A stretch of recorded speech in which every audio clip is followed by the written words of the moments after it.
Ayan, osteorized feeding dito sa hospital.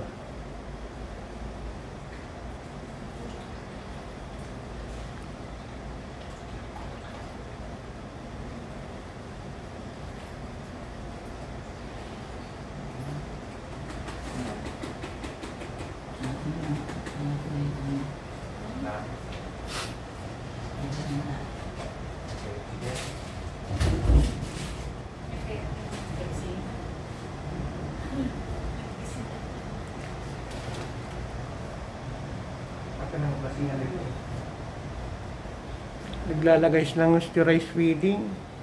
Yung nurse natin, nurse na ano, kernel. Yun isang nurse. Yan o, yun isang nurse. Pinapagalitan yung doktor. Aggressive sila masyado. Kasi palaging late daw yung doktor. Ano yun eh? Kung bigay yung lipstick, tinagay mo ng lipstick. Honey? Kasi sabi ko matraffic. Wala, napagalitan pa rin tayo. Kasi nga late. Kaya mahirap maging doktor. Papagalitan ka ng mga nurse.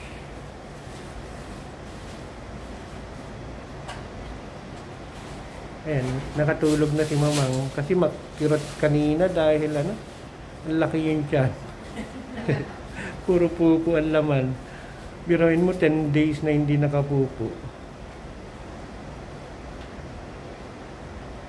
Ayan, ganda ng lalagyan ng ano, osteorized feeding.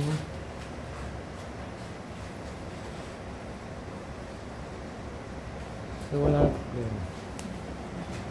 Oh.